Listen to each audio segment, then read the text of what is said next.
New York. It would have been easy to turn on their computers at home over plates of leftover turkey and take advantage of the Black Friday deals most retailers now offer online. But across the country, thousands of shoppers flocked to stores on Thanksgiving or woke up before dawn the next day to take part in this most famous ritual of American consumerism. Shoppers spent their holiday lined up outside the Mall of America in Bloomington, Minnesota, by 4 p.m. Thursday, and the crowd had swelled to 3,000 people by the time doors opened at 5 a.m. Friday morning. In Ohio, a group of women was so determined, they booked a hotel room Thursday night to be closer to the stores. In New York City, one woman went straight from a dance club to a department store in the middle of the night. Many shoppers said Black Friday is as much about the spectacle as it is about doorbuster deals. Cody Anderson said she stopped at Cumberland Mall in Atlanta Friday morning for discounted clothes as well as the people watching. Her friend, Katie Nasworthy, said she went to the mall instead of shopping online because she likes to see the Christmas decorations. It doesn't really feel like Christmas until now, said Kim Bryant, shopping in suburban Denver with her daughter and her daughter's friend, who had lined up at 5:40 a.m., then sprinted inside when the doors opened at 6 a.m. Brick-and-mortar stores have worked hard to prove they can counter the competition from online behemoth Amazon. From Macy's to Target and Walmart, retailers are blending their online and store shopping experience with new tools like digital maps on smartphones and more options for shoppers to buy online and pick up at stores. And customers, frustrated with long checkout lines, can check out at Walmart and other stores with a salesperson in store aisles. Consumers nearly doubled their online orders that they picked up at stores from Wednesday to Thanksgiving, according to Adobe Analytics, which tracks online spending. Priscilla Page, 28, punched her order number into a kiosk near the entrance of a Walmart in Louisville, Kentucky. She found a good deal online for a gift for her boyfriend, then arrived at the store to retrieve it. "I've never Black Friday shopped before," she said, as employees delivered her bag minutes later. "I'm not the most patient person ever. Crowds, lines, waiting, it's not really my thing. This was a lot easier." The holiday shopping season presents a big test for a U.S. economy, whose overall growth so far this year has relied on a burst of consumer spending. Americans upped their spending during the first half of 2018 at the strongest pace in 4 years, yet retail sales gains have tapered off recently. The sales totals over the next month will be a good indicator as to whether consumers simply pause to catch their breath or feel less optimistic about the economy in 2019.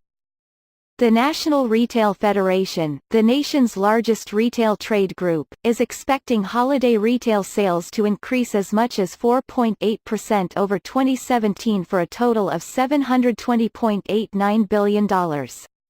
The sales growth marks a slowdown from last year's 5.3% but remains healthy. The retail economy is also tilting steeply toward online shopping.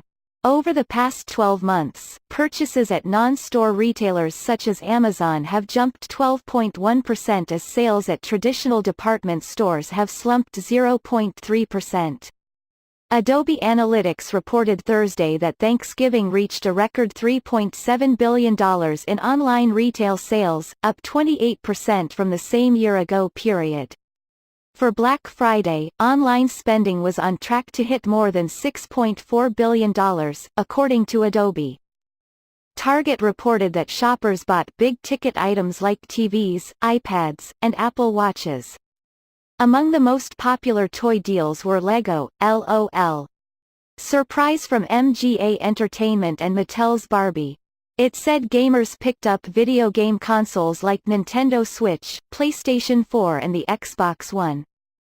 Others reported stumbling onto more obscure savings. At a Cincinnati mall, Bethany Carrington scored a $29 all-in-one trimmer for her husband's nose hair needs and, for $17, the biggest Mr. Potato Head I've ever seen. Black Friday itself has morphed from a single day when people got up early to score doorbusters into a whole month of deals. Plenty of major stores including Macy's, Walmart and Target started their deals on Thanksgiving evening. But some families are sticking by their Black Friday traditions.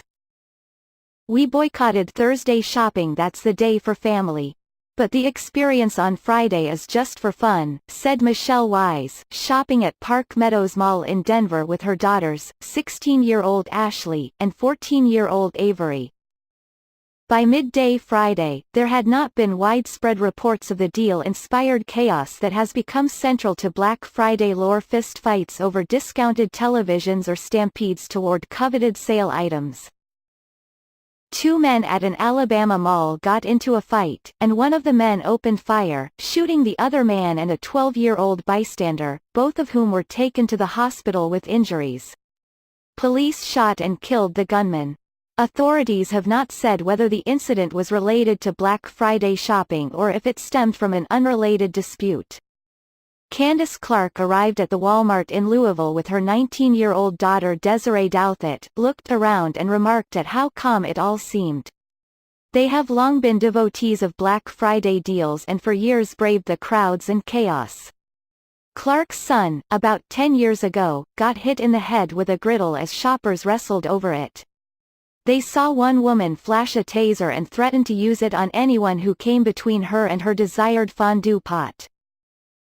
They've watched over the years as the traditional madness of the day has dissipated as shopping transitioned to online and stores stretched their sales from a one-day sprint to a day-long marathon.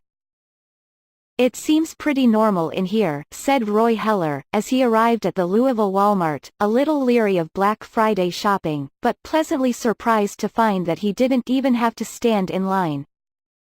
He had tried to buy his son a toy robot on Amazon, but it was sold out. Friday morning, he frantically searched the internet and found one single robot left, at a Walmart 25 miles from his home. He bought it online and arrived an hour later to pick it up. Employees delivered his bag, he held it up and declared, "I got the last one in Louisville." Galafaro is based in Louisville, Kentucky. Associated Press writers Jeff Martin in Atlanta, Ryan Taranelli in Dallas, Katie Foodie in Denver, Angie Wong in Cincinnati, Amy Taxon from Costa Mesa, California also contributed to this report.